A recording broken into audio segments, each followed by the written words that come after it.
ஒரு காலத்துல மீனவபுரம் அப்படிங்கிற ஒரு சின்ன கிராமம். அந்த ஊர்ஜனங்களுக்கு அந்த ஊர்ல இருக்கிற ஆறு தான் எல்லாமே. அந்த ஊர்ல கங்கையா அப்படிங்கிற ரொம்பவும் அனுபவம் வாய்ந்த மீனவர் இருந்தாரு. வீசுற காத்து ஆத்துல தண்ணியோட வேகத்தை பார்த்து அடுத்து என்ன நடக்க போகுது அப்படின்னு சொல்ற அளவுக்கு திறமசாலி. அதே ஊர்ல தான் சிவையா அப்படிங்கிற ஒருத்தனும் இருந்தான். அவன் பிறந்தது மீனவனுடைய குடும்பத்திலயா இருந்தாலும் கூட அவன் மீன் பிடிக்கிற தொழிலுக்கு போகல. அதுக்கு பதிலா படகு வாங்கி வாடகைக்கு விடுறது, வலைய வாங்கி வாடகைக்கு விடுறது, இந்த வேலையை செஞ்சுக்கிட்டு இருந்தான். மீனவர்கள் எல்லாரையுமே அவன்கிட்ட கூலிக்கே ஆளா சேர்த்து அவங்கள ஆளணும் அப்படிங்கிறது தான் அவனுடைய ஆசை. இப்படி இருக்கும்போது ஒரு நாள் விடிய காலையில ஆத்தங்கரையோரமா கங்கையா வலைய பின்னிக்கிட்டு இருக்கும்போது அங்க சிவையாவும் வந்தான்.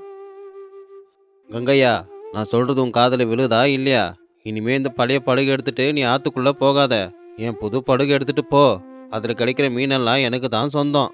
நீ மீன் பிடிச்சி கொடுத்ததுக்கு உனக்கு கூலி பணம் சாயந்தரம் கொடுக்குறேன். இது வியாபாரம், இங்கே நான் சொல்கிறதான் நடக்கணும். உன்னோட வியாபாரத்தை நீ செஞ்சுக்கோ சிவையா, அதை நான் ஏன் செய்யணும்? இந்த படகு, இந்த வலை, இது எனக்கு உசுறு. இந்த ஆறு எனக்கு பெத்த தாய் மாதிரி. எப்போதுமே நான் என் படகுல போய் தான் மீன் பிடிப்பேன். நீ கொடுக்குற கூலி பணத்துக்காக என்னோட சுதந்திரத்தை என்னால் விட்டு கொடுக்க முடியாது. உன் படகு எனக்கு வேண்டாம்.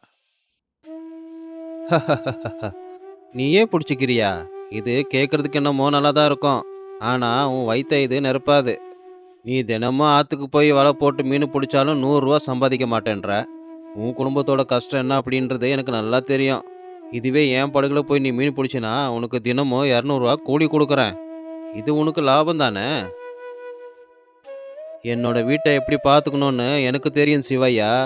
என் வீட்டு விஷயத்தை பற்றியெல்லாம் நீ பேச வேண்டிய அவசியம் இல்லை. நீ படகு வாங்கியிருக்க, ஆனால் என்ன வாங்க முடியாது, இந்த ஆத்தையும் வாங்க முடியாது. நான் உனக்கு கீழே வேலை செஞ்சா நாளைக்கு எனக்கு என்ன அடையாளம் இருக்கும்? கங்கையா ஒரு மீனவன் இல்லை, சிவையா கிட்ட வேலை செய்கிற ஒரு கூலிக்காரன் பேர் வரும். அந்த பேர் எனக்கு தேவையில்லை. அட, இதில் என்ன இருக்கு? நான் ஒன்றும் உங்களுக்கு முதலாளி ஆகணும்னு விருப்பப்படலை. நம்ம 2 பேரும் பங்குதாரராக மாறிடலாம். நீ கஷ்டப்பட்டு உழைக்கிற, முதலீடு நான் போடுறேன். வரப்போகிறத 2 பேரும் பங்கு போட்டுக்கலாம். பங்குதாரன்னு உன் வாய் தான் சொல்லுது, ஆனால் உன் கண்ணில் அதிகாரம் திமிரு தெரியுது. நான் உன்னோட படகுல கால் எடுத்து வச்ச உடனேயே நான் எவ்வளோ தூரம் ஆற்றுக்குள்ளே போகணும், எங்கே வலைய போடணும், எவ்வளோ மீனை பிடிக்கணும்னு நீ தான் சொல்லுவ. அங்கே என் அனுபவத்துக்கு மதிப்பே இருக்காது. உன்கிட்ட பணம் இருக்கலாம், ஆனால் எனக்கு அந்த பணத்தை விட ஆற்று மேலே வச்சிருக்க பக்தி தான் ரொம்ப முக்கியம். அப்புறம் உன் விருப்பம். நாளைக்கு பசியால் தவிக்கும் போது அப்புறம் நீ என்கிட்ட வேலை கேட்டு தான் வரப்போகிற. அப்போ உனக்கு நான் வேலை கொடுக்குறேன். அது வரைக்கும் இப்படியே கஷ்டப்பட்டுக்கிட்டு வாழு போ. அப்படி சிவையா அங்கிருந்து போயிட்டான். கங்கையா எப்பவும் போலவே படகேறி ஆத்துக்கு போய் மதிய நேரம் கொஞ்சம் மீன் பிடிச்சுக்கிட்டு கொண்டு வந்தாரு. வீட்டுல அவருடைய மனைவியான பார்வதி அம்மா காத்துக்கிட்டு இருந்தாங்க. புருஷன் கொண்டு வர கொஞ்சம் வருமானத்துல அவங்க குடும்பத்தை நடத்திக்கிட்டு இருந்தாங்க. என்னங்க இது, இன்னைக்கும் இவ்வளோண்டு மீன் தான் கொண்டு வந்திருக்கீங்க. இத வித்தா வர பணம் கடன் வாங்கினதுக்கு வட்டிக்கு கூட சரியா போகாதே. ஆமா, காலையில ஆத்தங்கரையில சிவையா கூட என்ன சண்டை? அவன் ஏதோ வேலைக்கு கூப்பிட்டா வரமாட்டேன்னு சொன்னீங்களாமா?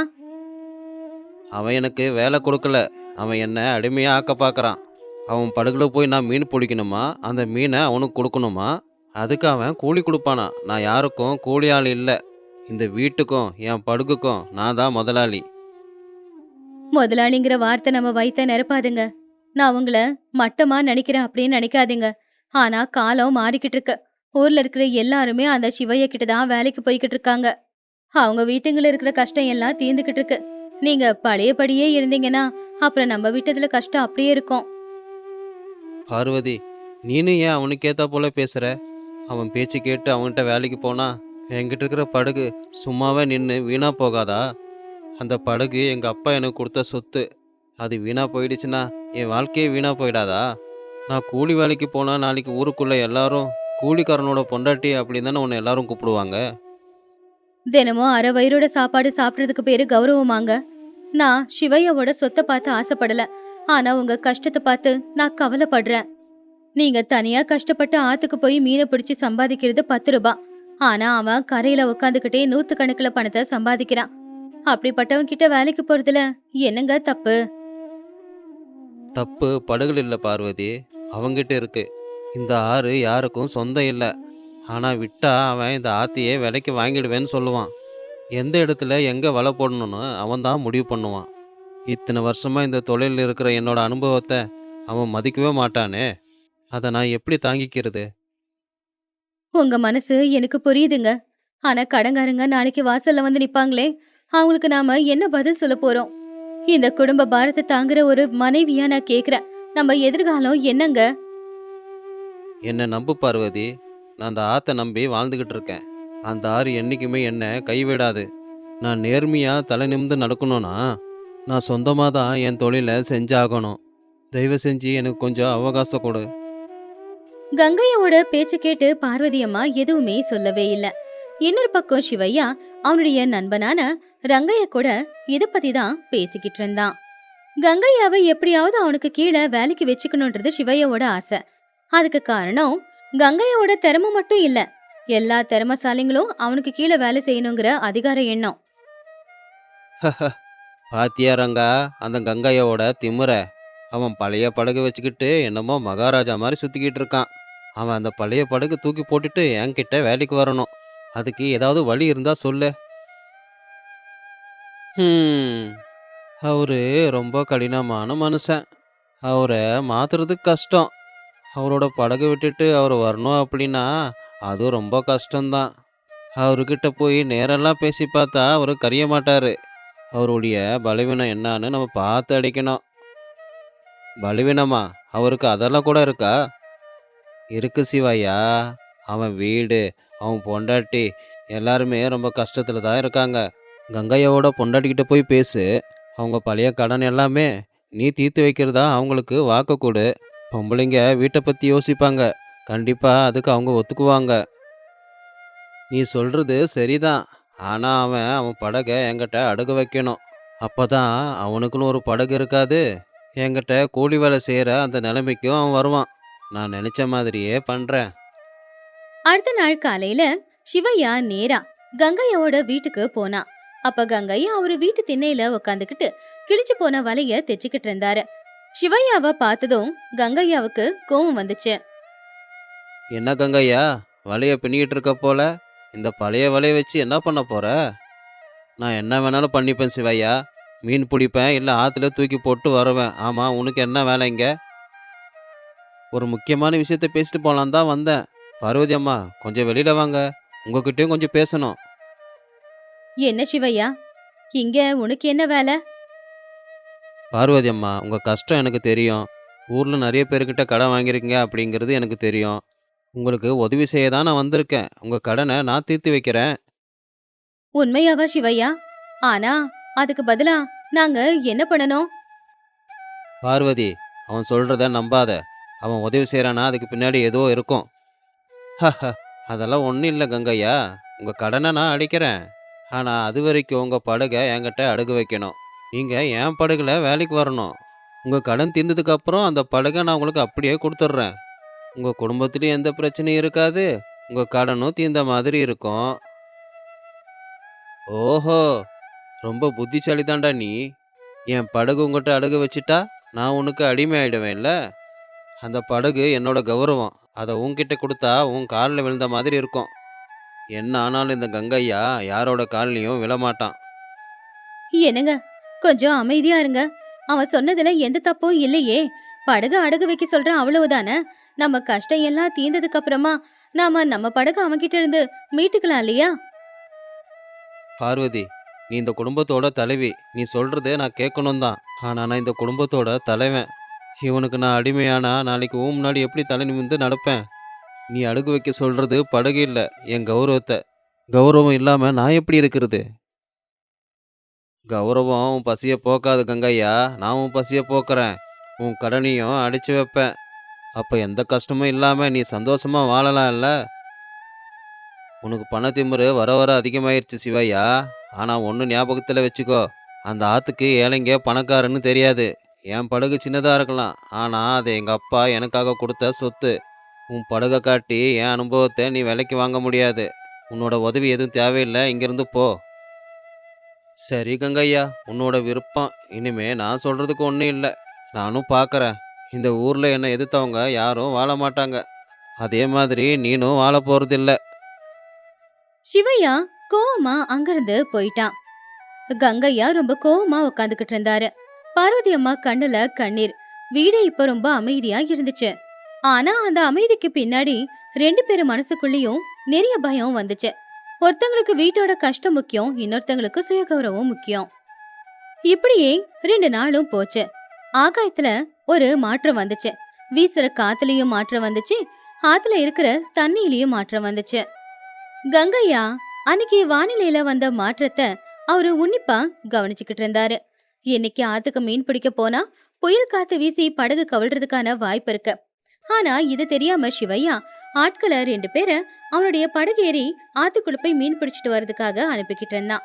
அப்போ வேகமா அங்க வந்த கங்கையா சிவையாவ பார்த்து, சிவையா, யாரையும் படகு எடுத்துக்கிட்டு ஆத்துக்குள்ள போக வேண்டான்னு சொல்லு. ஆகாயத்தை பாரு, பயங்கரமான புயலோட மழை பெய்யறதுக்கான வாய்ப்பு இருக்கு. இந்த நேரத்துல ஆத்துக்குள்ள படகு எடுத்து போனா உயிரை பணிய வைக்கிற மாதிரி தான். என்ன கங்கையா பேசிக்கிட்டு இருக்க? என் படகு எவ்வளோ பெருசுன்னு பார்த்தல்ல? எல்லா காத்து மழையும் அது தாங்கும். உன்ன மாதிரி சின்ன படகு இல்ல, ஒரு அலைக்கே மோதி விழுறதுக்கு. நீ பயந்து போய் உன் வீட்டில் உக்காரு, என் வேலையை செய்ய விடு. டேய், நீங்களாவது என் பேச்சு கேளுங்கடா. அவன் பணத்து மேலே ஆசைப்பட்டு தான் உங்களை அனுப்புகிறான். ஆனால் உங்களுக்குன்னு ஒரு குடும்பம் இருக்குது. உங்கள் உயிர் மேலே உங்களுக்கு ஆசை இல்லையா? நான் சொல்கிறத கேளுங்கடா. ஏ கங்கையா, எங்கள் ஆளுங்களை எதுக்காக பயன்படுத்துகிற? அவங்க என்கிட்ட வேலை பார்க்குறாங்க. அவங்க நான் சொல்கிறது தான் கேட்கணும். நீ சொல்கிறது கேட்கக்கூடாது. டேய், வலையை எடுத்து கிளம்புங்கடா படகுல. இங்கே பாரு சிவையா, படகு உன்னோடு தான் இருக்கலாம், ஆனால் வாழ்க்கை அவங்களோடது. நீ கொடுக்குற கூலி பணத்துக்கு அவங்க வாழ்க்கையே தொலைச்சிடாத. அவங்கள நம்பி அவங்க குடும்பம் இருக்குது. இன்னைக்கு ஒரு நாளைக்கு நீ அவங்கள படகுல அனுப்பாத. அவங்க உயிர் போயிடுச்சுன்னா அவங்க குடும்பத்துக்கு யார் பதில் சொல்கிறது? அட சும்மா உன்னோட அனுபவத்தில் நீ ஏதோ பேசிக்கிட்டு இருக்க. அதெல்லாம் அந்த காலம். இப்போ என் படகு புதுசு. அந்த படகு எல்லா புயலையும் தாக்கு பிடிக்கும். கங்கையா சொன்னத யாருமே கேட்கவே இல்ல. மீனவர்கள் 2 பேருமே சிவையா அவங்களுக்கு கொடுக்கறேன்னு சொன்ன பணத்துக்கு ரொம்பவும் ஆசைப்பட்டாங்க. அதனால உயிரை பணயமா வச்சு ஆத்துக்குள்ள போனாங்க. ஆனா கங்கையா அவருடைய சின்ன படகு கரையிலேயே பத்திரமா கட்டி போட்டுட்டு அங்கிருந்து நேரா வீட்டுக்கு போனாரு. என்னங்க, ஏன் முகம் வாடி போயிருக்கு? எதுக்காக நீங்க ரொம்ப பதட்டமா இருக்கீங்க? ஏதாவது பிரச்சனையாங்க? அவனை எவ்வளோ சொன்னாலும் கேட்கல பார்வதி. என் அனுபவத்து மேலே அவனுக்கு நம்பிக்கை இல்லை. அந்த ஆத்தோட தண்ணி, அதில் இருக்கிற வேகம் எனக்கு தானே தெரியும்.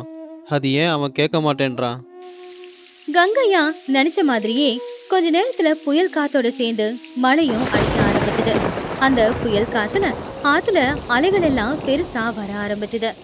இன்னொரு பக்கம் அந்த ஆத்தங்கரையோரமா நின்னுகிட்டு இருந்த சிவையாவோட மனசுல ரயில் ஓடிக்கிட்டு இருந்துச்சு. அவன் நிறைய செலவு பண்ணி வாங்கின பெரிய படகு எதுவும் ஆகாம வரணும்னு கடவுள்கிட்ட வேண்டிக்கிட்டு இருந்தான். இப்படியே அடுத்த நாள் காலையில ஆச்சு. ஆகாயம் அமைதியா இருந்துச்சு. இப்போ மழை புயல் காத்து எதுவுமே இல்ல. கங்கையாவும் பார்வதியும் ஆத்தங்கரையோரமா வந்தாங்க. அப்ப அங்க இருக்கிற காட்சியை பார்த்து எல்லாருமே ஆச்சரியப்பட்டாங்க.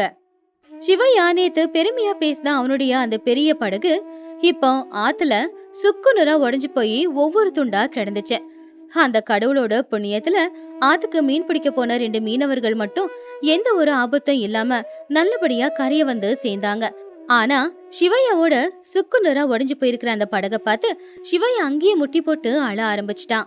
அவனுடைய கனவெல்லாமே அந்த படகோடவே சுக்குநூறா உடைஞ்சு போச்சு. ஆனா இன்னொரு பக்கம் மீனவர்கள் எந்த ஆபத்தும் இல்லாம பத்திரமா வந்ததை பார்த்து கங்கையா ரொம்பவும் சந்தோஷப்பட்டாரு.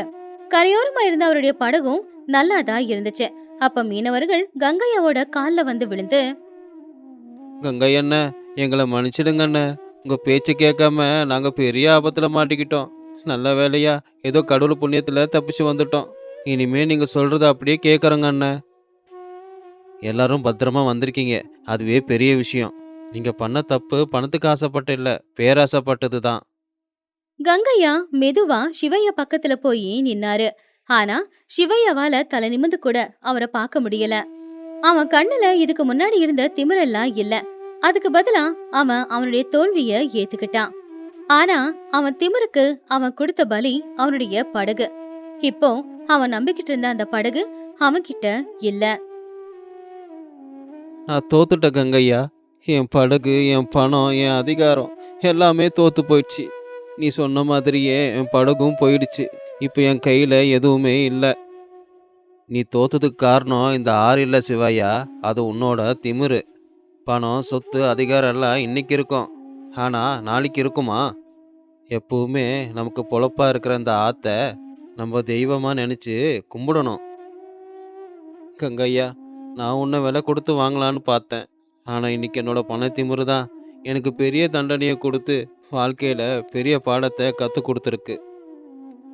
தப்ப நீ தெரிஞ்சுக்கிட்டது பெரிய விஷயம் சிவையா.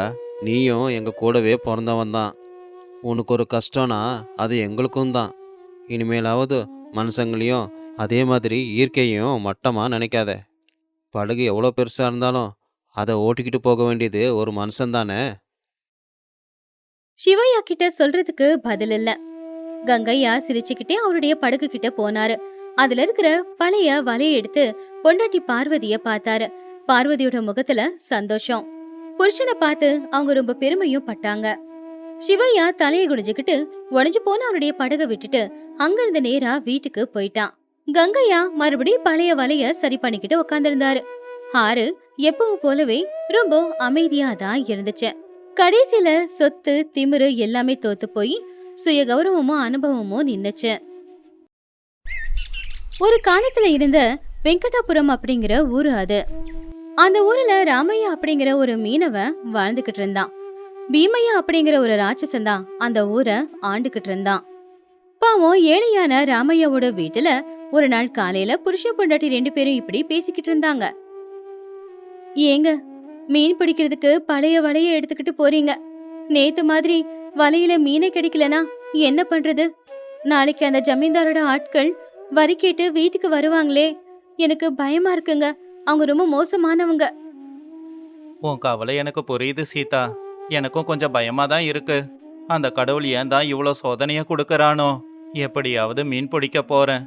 வலைய போட்டு காத்துக்கிட்டு இருக்கேன். ஆனா வலையில எதுவுமே மாட்டலையே. நான் என்ன செய்வேன்? வருத்தப்பட்டுக்கிட்டு இருந்தா பிரச்சனை தீந்துடுமா? கடவுள் மேல பாரத்தை போட்டுட்டு போய் வலைய போடுங்க. நிச்சயமா மீன் மாட்டோம். அந்த பீமையோட ஆட்கள் வரும்போது அவங்க முன்னாடி கைய கட்டி நாம நிக்க கூடாது. எங்க அவங்க வீட்டை எடுத்துக்கிட்டு நம்மள நடுத்தருக்கு விட்டுருவாங்களோன்னு பயமா இருக்கு. நான் வர்றதுக்குள்ள யாருன்னா வந்தா காத்துக்கிட்டு இருக்க சொல்லு. இன்னைக்கு எப்படியாவது மீனை பிடிச்சி வரிய கட்டிடுறேன். இன்னைக்கு என் உசிரியாவது பணையம் வச்சு நிச்சயம் பெரிய மீனா பிடிச்சிட்டு வரேன். நான் வர வரைக்கும் தாப்பா போட்டுக்கிட்டு உள்ள பத்திரமா இரு. சரிங்க, நீங்க பார்த்து போயிட்டு வாங்க. அந்த கடவுளுக்கு நம்ம மேல இன்னைக்காவது கருணை வருதான்னு பார்க்கலாம். நான் பட்னியா இருந்தாலும் பரவாயில்ல. அங்க போய் வெயில்ல வலைய போட்டு கஷ்டப்படுவீங்க. உங்களுக்கு கொடுக்கறதுக்கு கூட வீட்டுல கஞ்சி கூட இல்ல. வேலைக்கு போற உங்களுக்கு என்ன கொடுக்கறதுன்னு எனக்கு தெரியலங்க. நான் தண்ணிய கூட குடிச்சிட்டு படுத்துப்பேன். ஆனா என்னால உன் கண்ணுல கண்ணீரை பார்க்க முடியாது. இன்னைக்கு புது இடத்துல வலைய போட்டு மீன் பிடிச்சாவது நம்ம குடும்ப கஷ்டத்தை நான் தீர்க்க தான் போறேன். சரி, எனக்கு நேரமாகுது, நான் கிளம்புறேன். அப்படின்னு ராமையா மீன் பிடிக்க கிளம்பும் போது ஜமீன்தாருடைய ஆட்கள் அதுக்குள்ள வந்து சண்டை போட்டாங்க. என்னடா ராமையா, வீட்டுக்குள்ளேயே ஒளிஞ்சுக்கிட்டு இருந்தா ஜமீன்தாருக்கு தர வேண்டிய வரி பணத்தை யாரு தருவாங்க? ஒழுங்கா அவருக்கு தர வேண்டிய வரி பணம் 10 ரூபாய கொடு. இல்லனா உன் வீட்டு மொத்தத்தையும் ஜப்தி பண்ணிட்டு இன்னைக்கே வெளியில தூக்கி போட்டுடுவோம். ஐயா வாங்கய்யா வாங்க. 2 நாளா வலையில சரியா மீன் மாட்டலங்க ஐயா. அதனால தான் வரி பணத்தை கொடுக்க முடியல. இன்னைக்கு நான் மீன் பிடிக்க போறேன். எப்படியாவது மீனை பிடிச்சிட்டு வந்து அதை வித்து உங்களுக்கு தர வேண்டிய பணத்தை கொடுக்கறேன். ஐயா, தயவு செஞ்சு கருணையை காட்டுங்க. எங்களுக்கு இந்த வீட்டை விட்டா வேற எதுவும் இல்ல. ஒரு நாள் அவகாசத்தை கொடுங்க. எப்படியாவது என் வீட்டுக்காரரு கொடுக்க வேண்டிய பணத்தை கொடுத்துடுவாரு. அதுக்குள்ள அவசரப்படாதீங்க. உங்க கஷ்டத்தை கேட்க நான் இங்க வரல. இன்னைக்கு ராத்திரிக்குள்ள நீங்க தர வேண்டிய 15 ரூபாய கொடுக்கணும். அப்படி இல்லனா இந்த வீடு உங்களுக்கு இல்லைன்னு நினைச்சுக்கோங்க. ராத்திரியோட ராத்திரியா வந்து உங்களை அடிச்சு துரத்திட்டு உங்க வீட்டை நாங்க எடுத்துப்போம், பாத்துக்கோங்க. 15 ரூபாவா? நேத்து வரைக்கும் 10 ரூபா தானே. ராத்திரியோட ராத்திரியா 5 ரூபாய் ஏத்திட்டீங்களா? ஒவ்வொரு காசா சம்பாதிக்க கஷ்டப்படுற இந்த காலத்துல திடீர்னு இவ்வளோ பணத்தை கேட்டா எங்கங்க ஐயா போவேன்? அந்த கேள்வியெல்லாம் என்கிட்ட கேட்காத. இது எங்க ஐயாவோட கட்டளை. அவரு கேட்ட பணத்தை நீ கொடுத்துதான் ஆகணும். இல்லனா உன் பொண்டாட்டியை கூட்டிட்டு வீட்டை காலி பண்ணிட்டு கிளம்பு. நாளைக்கு காலையில வருவேன். ஊர்ல நீங்க 2 பேரும் இருக்கக்கூடாது. ஜமீன்தார் அனுப்பின ஆட்கள் மிரட்டிட்டு போனதுக்கு அப்புறமா பயத்துல நடுங்கிக்கிட்டு இருந்த சீதா ராமையா கிட்ட இப்படி சொன்னா. பாத்தீங்களா, 15 ரூபாவுக்கு நம்ம எங்க போறது? படகையும் வீட்டையும் எடுத்துக்கிட்டா அதுக்கப்புறம் நம்ம 2 பேரும் எப்படிதான் வாழ்றது? அழாத சீதா, அழுவுறதால கஷ்டம் தீராது. நான் ஆத்துக்கு போறேன், கஷ்டப்பட்டு வலைய போடுறேன். அந்த கடவுளோட கருணையால நமக்கு மீன் கிடைச்சதுன்னா அதை வித்து வர்ற பணத்துல அந்த ஜமீன்தாரோட கடனை நான் அடைச்சிடுவேன். கவலையோட ராமையா ஆத்துக்கு போய் வலைய போட்டுக்கிட்டு இருக்கும்போது அவனுடைய நண்பனான ரங்கையா அங்க வந்தான். என்ன ராமையா, என்னாச்சு? நான் பார்த்துக்கிட்டு தான் இருக்கேன். நீயும் அப்ப இருந்து வலைய போட்டுக்கிட்டே தான் இருக்க, ஆனா ஒரு மீன் கூட மாட்டல. இதுக்கு ஏன் உன் முகம் இவ்வளோ வாடி இருக்கு? உனக்கு எதனா பிரச்சனை இருந்தா அதை என்கிட்ட சொல்லு. என்ன செய்யறது ரங்கையா, எல்லாம் என் தலையெழுத்து. ஜமீன்தாரோட ஆளுங்க வீட்டுக்கு வந்துட்டு போனாங்க. இன்னைக்கு ராத்திரிக்குள்ள நான் அவங்களுக்கு கட்ட வேண்டிய வரிய கட்டணுமா? இல்லைனா நானும் என் பொண்டாட்டியும் நாளைக்கு வீட்டிலேயே இருக்க முடியாதுன்னு சொல்றாங்க. அந்த பீமையாவோட அட்டகாசத்துக்கு அளவில்லாம போகுது. யாராலையுமே இங்க நிம்மதியா வாழ முடியல. என் வலையிலயும் ஒரு மீனும் மாட்டல. நானும் வீட்டுக்கு தான் போறேன். நீயும் பேசாம நிம்மதியா வீட்டுக்கு போ. இன்னைக்கு நமக்கு நேரம் சரியில்லை போல. இல்ல ரங்கையா, என்னால் அப்படி வீட்டுக்கு போக முடியாது. போனாலும் நிம்மதியா இருக்க முடியாது. எங்கேயாவது ஒரு இடத்துல ஒரு மீனாவது கிடைக்காதா என்ன? நான் என்னால் முடிஞ்ச வரைக்கும் முயற்சி பண்ணி பார்க்கறேன். ரங்கையா அங்கிருந்து போனதுக்கு அப்புறமா கையெடுத்து கும்பிட்டு ராமையா ஆத்துல வலைய தூக்கி வீசினா. கடவுளே, ஏன் என்ன சோதிக்கிற? இன்னைக்கு ஒரு மீன் கூட மாட்டவே மாட்டேங்குதே.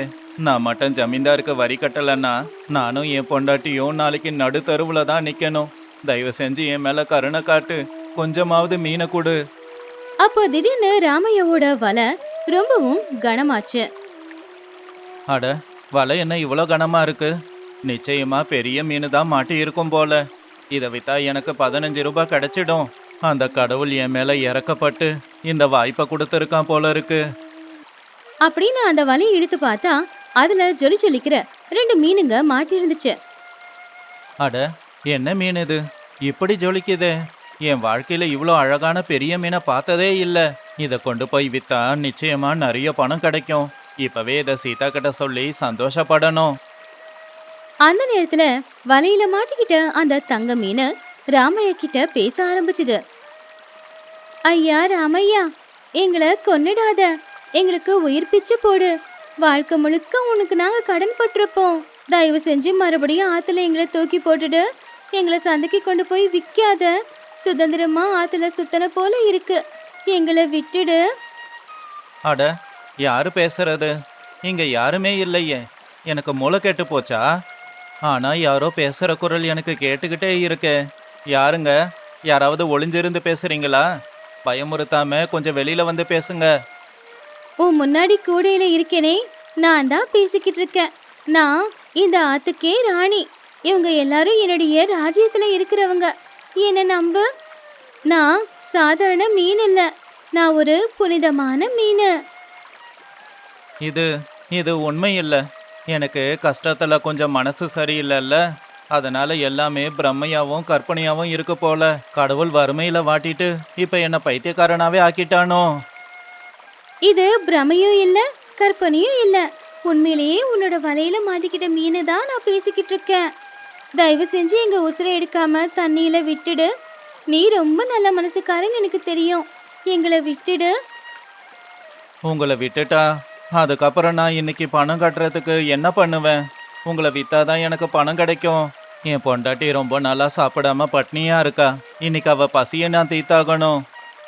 உன்னோட கஷ்டம் எனக்கு தெரியும் ராமையா. ஆனா அதுக்காக எங்களை கொண்டு போய் வித்தனா அப்புறம் என்ன பெத்தவங்க ரொம்ப கவலைப்படுவாங்க இல்லையா? என்னை மட்டும் விட்டு பாரு.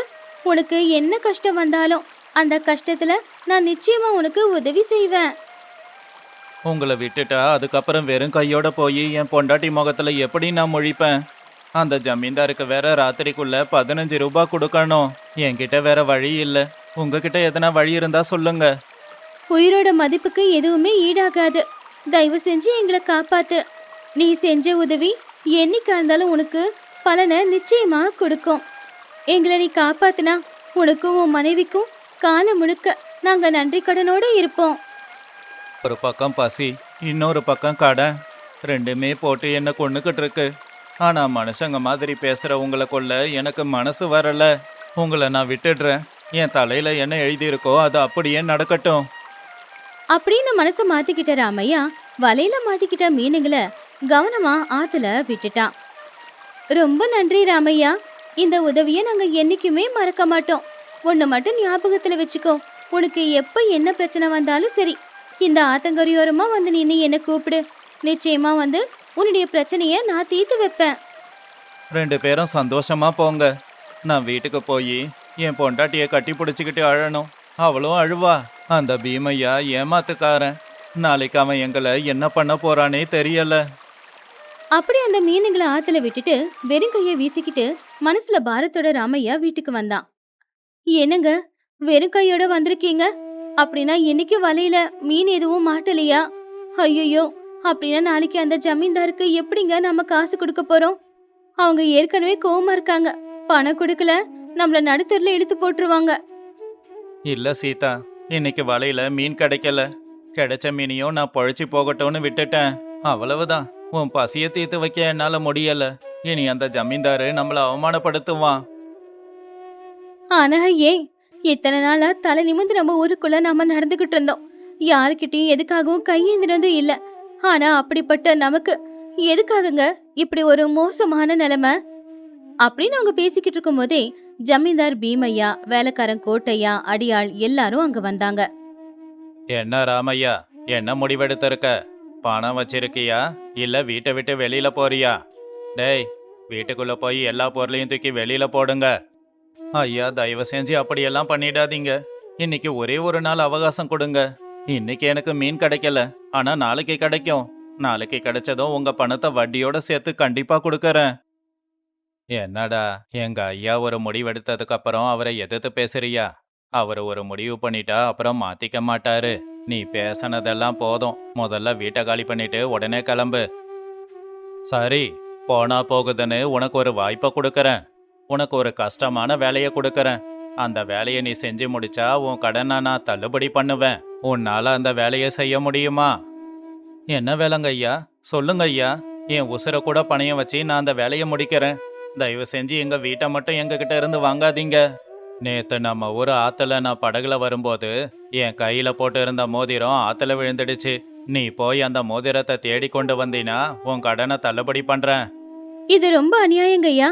ஆத்துல விழுந்த சின்ன மோதிரத்தை என் வீட்டுக்காரர் எப்படி தேடி கொண்டு வருவாரு? ஆத்தோட ஆழம் ரொம்ப அதிகம். அப்படி அவரு போறாருன்னா அது அவருடைய உசுரை பணைய வச்சுதான் போகணும். அதெல்லாம் எனக்கு தேவையில்லை. அவன் மோதிரத்தை தேடி கொண்டு வரானோ இல்ல சாகுறானோ அது அவன் விருப்பம். நாளைக்கு காலையில நான் மறுபடியும் வருவேன். ஒண்ணு மோதிரத்தை கொடு, இல்ல வீட்டை கொடுத்துட்டு கிளம்பு. என்ன ராமையா, தயாராயிரு. அப்படின்னு சொல்லி ஜமீன்தார் அங்கிருந்து போன உடனே பாவம் சீதா அழுதுகிட்டே ராமையா கிட்ட, என்னங்க, என்ன இது? ஆத்துல விழுந்திருக்கிற மோதிரத்தை எப்படிங்க தேடி கண்டுபிடிச்சு கொண்டு வர போறீங்க? பேசாம ஒண்ணு பண்ணுங்க. இன்னைக்கே ராத்திரியோட ராத்திரியா இந்த ஊரை காலி பண்ணிட்டு போயிடலாம். அப்போ நமக்கு எந்த பிரச்சனையும் இருக்காது. எங்க ஓடி போறது? எங்க போனாலும் இந்த பீமையா சும்மா விட மாட்டான். ஆனா அவன் சொன்னதை செய்ய என்கிட்ட ஒரு யோசனை இருக்கு. உயிரை பணைய வச்சு நான் அதை செஞ்சிட்டு வரேன். என்ன சொல்லிக்கிட்டு இருக்கீங்க? நம்மள காப்பாத்த இங்க யாரு இருக்காங்க? உங்க உசுரை எடுக்கிற அளவுக்கான இருக்கிற வேலை எதுவுமே வேண்டாம். தயவு செஞ்சு நான் சொல்றத கேளுங்க. நான் 2 மீனுங்களை ஆத்துல அப்படியே விட்டுட்டு வந்தேன் இல்லையா? அந்த மீனுங்க என்கிட்ட கஷ்டம் வரும்போது உதவி கேளுன்னு சொல்லுச்சுங்க. நான் இப்பவே அதுங்க கிட்ட போய் எனக்கு உதவி கேட்கறேன். உங்களுக்கு என்ன பைத்தியம் பிடிச்சிருக்கா? மீனுங்க உதவி செய்ய போகுதா? அந்த மீனுங்க பேசுதுன்னதே நான் நம்பல. உங்களுக்கு மூளைதான் கெட்டு போச்சு. உங்களை இப்பவே வைத்தியர்கிட்ட தான் கூட்டிகிட்டு போகணும் போல. என்ன நம்பு, நான் நிச்சயமா ஏதாவது செஞ்சு அந்த மோந்திரத்தை கொண்டு வருவேன். அந்த மீனுங்க சாதாரண மீனுங்க இல்ல. அந்த மீனுங்க கடவுள் மீனுங்க. அதுங்க நிச்சயம் உதவி செய்யும். நான் மோந்திரத்தோட திரும்ப வருவேன். அப்படின்னு சொல்லி ராமையா அந்த இருட்டிலேயே எழுந்திருச்சு ஆத்தங்கரைக்கு வேக வேகமா போனான். அம்மா தங்க மீனே, நான் உன் உதவி கேட்டு வந்திருக்கேன். வெளியில வாமா, நான் ஆபத்துல இருக்கேன். நீ கொடுத்த வாக்க நிறைவேத்துமா, வாமா. உடனே தண்ணிக்குள்ள இருந்து அந்த தங்க மீன் வெளியில வந்துச்சு. ராமையா, நான் வந்துட்டேன். என்ன ஆச்சு? ஏன் முகமெல்லாம் வாடி போயிருக்கு? கண்ணெல்லாம் ஈரமா இருக்கு. உனக்கு ஏதாவது பிரச்சனையா? எதுவா இருந்தாலும் என்கிட்ட சொல்லு. நிச்சயமா என்னால முடிஞ்ச வரைக்குமே நான் உனக்கு உதவியே செய்யறேன். தங்க மீனே, ஜமீன்தார் என் வீட்டை புடுங்க பாக்கறான். என் பொண்டாட்டி பசியோட இருக்கா. நான் உன்னை நம்பிதான் வந்திருக்கேன். நீ நிச்சயமா எனக்கு உதவி செஞ்சாகணும். ஆனா அந்த பீமையை எதுக்காக உங்களை இந்த அளவுக்கு கொடுமைப்படுத்துறான்? அவன் பண்றது தப்புன்னு தெரியும் போது ஊர்க்காரங்க எல்லாரும் சேர்ந்து அவனை கேள்வி கேட்கணும் இல்லையா? நான் வரி கட்டல இல்லையா, அதனால தான். அவரு நேத்து இதே ஆத்துல ஒரு வைர மோதிரத்தை தொலைச்சிருக்காரு. அதை கொண்டு போய் கொடுத்தா கடனை தள்ளுபடி செய்யறேன்னு இப்பதான் அவரு வந்து சொல்லிட்டு போனாரு. அந்த பீமையா ரொம்ப ஏமாத்துக்காரன். அவன் வைர மோதிரத்தை நேத்து கழட்டி அவனாதான் ஆத்துல போட்டான். இத நாங்க எல்லாரும் கண்ணார பார்த்தோம். நீ கவலைப்படாத, எங்க உசுர காப்பாத்திருக்க இல்லையா? நிச்சயமா உனக்கு நான் உதவி செய்வேன். கடவுளே, இந்த மீனுங்களால எனக்கு உதவி செய்ய முடியுமா? என்னோட வீட்டை என்னால காப்பாத்திக்க முடியுமா? அந்த கடவுளே மச்சாவதாரமா வந்ததா நான் நினைச்சுக்கிட்டு இருக்கேன். அந்த தங்க மீன் தண்ணிக்குள்ள போய் கொஞ்ச நேரத்துக்கு அப்புறம் வெளியில வந்துச்சு. இந்த ராமையா, நீ கேட்ட அந்த வைர மோதிரம் இது மணல்ல புதைஞ்சு போயிருந்துச்சு. அதுக்கு மேல ஒரு பாம்பு படுத்துக்கிட்டு இருந்துச்சு. எப்படியோ பாம்பு கிட்ட போராடி கொண்டு வந்து கொடுத்திருக்கேன். இதை எடுத்துட்டு போய் கொடு. இனிமே உன்னோட வாழ்க்கையில எந்த கஷ்டமும் வராது. நீ செஞ்ச உதவியா நான் மறக்க மாட்டேன். நீ என் வாழ்க்கையையே காப்பாத்தி இருக்க. நான் உனக்கு தினமும் உணவு கொண்டு வந்து போடுறேன். உனக்கு நான் வேற என்ன உதவி செய்யணும்? நீ என்னுடைய நண்பர் ராமையா. என்னை காப்பாத்துனதுக்கு நான் உனக்கு செய்யற சின்ன உதவி இது. கலங்காத, மோதிரத்தை கொண்டு போய் ஜமீன்தார் கிட்ட கொடு. நிச்சயமா இனிமே உன் வாழ்க்கையில உனக்கு எப்போ பிரச்சனை வராம நான் பாத்துக்கிறேன். கண்டிப்பா ஜமீன்தாருக்கே கொடுக்கறேன். உனக்கு நான் நிறைய தடவை நன்றிகளை சொல்லணும். நாளைக்கு காலையிலேயே அவன் முகத்துல இந்த மோதிரத்தை தூக்கி எறிஞ்சிட்டு என் புது வாழ்க்கையை ஆரம்பிக்கிறேன். அடுத்த நாள் காலையில விடிஞ்சதோ இல்லையோ, பீமையாவும் அவனுடைய ஆட்களும் ராமையாவோட வீட்டுக்கு வந்தாங்க. என்ன ராமையா, என் மோதிரம் கிடைச்சதா?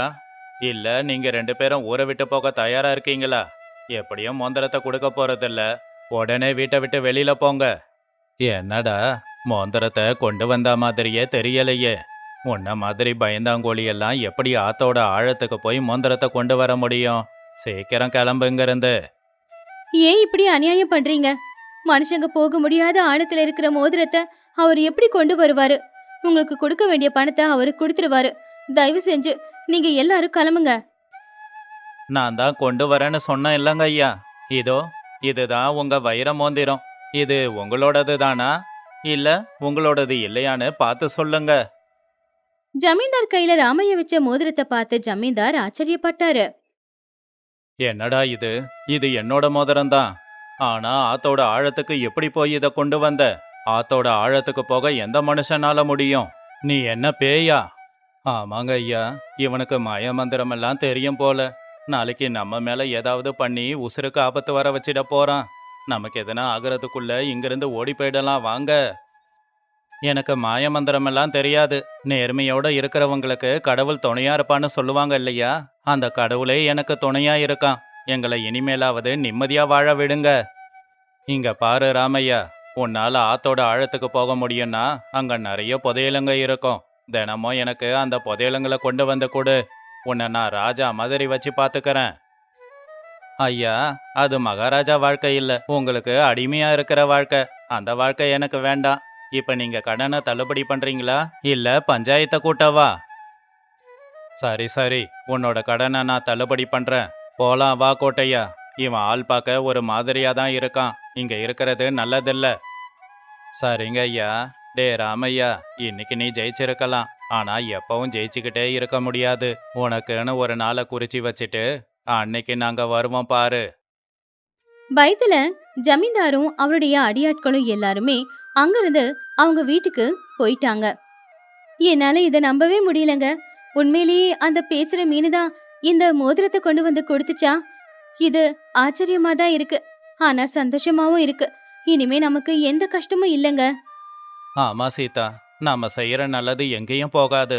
அந்த மீனுங்களை நான் காப்பாத்தினேன். இன்னைக்கு அந்த மீனுங்க என் குடும்பத்தையே காப்பாத்தி இருக்கு. இனி நாம நிம்மதியா வாழலாம். அன்னையிலிருந்து ராமையாவோட வாழ்க்கையில எந்த விதமான கஷ்டமும் வரல. அந்த தங்க மீனோட உதவியால ராமையா சீதா 2 பேருமே அவங்க வாழ்க்கையில சந்தோஷமா இருந்தாங்க. நாம செய்யற நல்லது எங்கேயுமே போகாது. அந்த நல்லது நமக்கு நிச்சயமா திரும்ப வரும். கஷ்டம் வரும்போது கடவுள் உதவி செய்யற மாதிரி.